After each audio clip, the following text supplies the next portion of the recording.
Hi, hello friends, welcome to the channel. In today's video, we'll be seeing the next half of the Mechatronics Unit 4 Part 2. Question number 1, question number 13.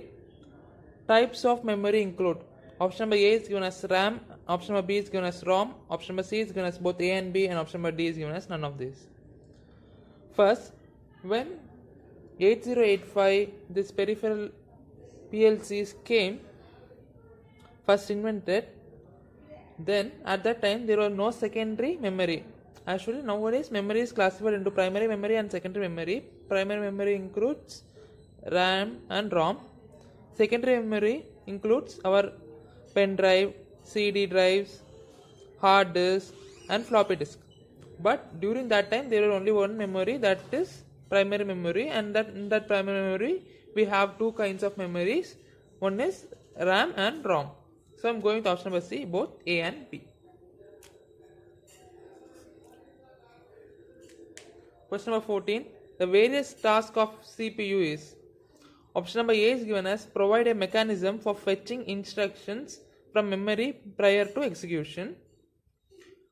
Option number B is given as include logic which decodes the operation code of each instructions to generate low-level control signals which perform data manipulation specified by the instruction. Option number C is given as both A and B, and option number D is given as none of this. What is the task of a CPU? Option number A says provides a mechanism for fetching instructions from the memory prior to execution. First, we are giving an input. That input is directly stored to the memory. From that memory, again our microprocessor or microcontroller takes from the memory, takes the information stored from the memory, takes it, decodes it, and then output is performed. So first a memory or instruction is fetched means taken from the memory before to execution. Okay, here means before. So I'm going, option number A is right. Option number B says includes logic which decodes the operation code of each instruction to generate low-level control signal which perform data manipulation specified by the instruction. Point B says it takes, logic means informations, logic that decodes the operation code. It takes some instructions from the memory, analyze it, then decode it, then it converted it to low-level languages, suitable form for a machine to perform, and some data manipulations done by the instructions. Okay, this is the work of a CPU. So I'm going with option number C, both A and B. First taking information from the memory and analyzing it, decoding it, and converting to suitable language, then performing it, then converting again to some our human readable language and showing it. This is the work of CPU. Okay. Question number 15. List on the different types of timers. We have 4 types of timers. One is on delay timer, second one is off delay timer, third one is retentive timer, and fourth one is pulse delay timer.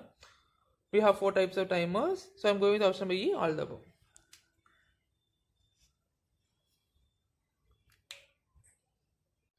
Question number 16. A group of lines used to transfer bit between the microprocessor and other components of the computer system. Option number A is given as bus, option number B is given as RAM, option number C is given as ROM, and option number D is given as all the above. Whenever you see a diagram of architecture of 8085 or 8081, there will be a group of lines which sends information from one place to another, one component to another, or from microprocessor to another component. That group of line is called none other than bus. RAM and ROM are memory devices. Okay. So bus is a group of lines. Bus is a group of lines used to transfer bits, distance information between the microprocessor and other components of the computer system. Question number 17. Data is stored in read and write memory. Read and write memory. Option number A is given as bus. Option number B is given as RAM. Option number C is ROM. Option number D is all the above. RAM means random access memory. ROM is read only memory. Random access memory means it is a temporary memory.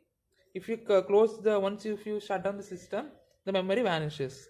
But in ROM, once you store a memory, the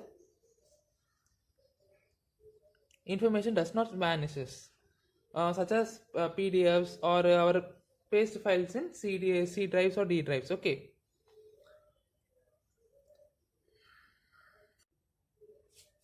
Okay, now data is stored in read and write memory. If you are storing a data in RAM, you can take it again, read it, and overwrite on the data available on the memory on the RAM. Informations available on RAM. You can alter or change or read. You can overwrite the information that are given on RAM, but when you are pasting as a ROM, you can just take it again and read it, but you can't change it. Okay, so the data is stored in a read write memory, means that is none other than RAM. Question number 18. A memory that stores binary information permanently. The information can be read from this memory but cannot be altered. It's a memory, so definitely bus cannot come. RAM and ROM.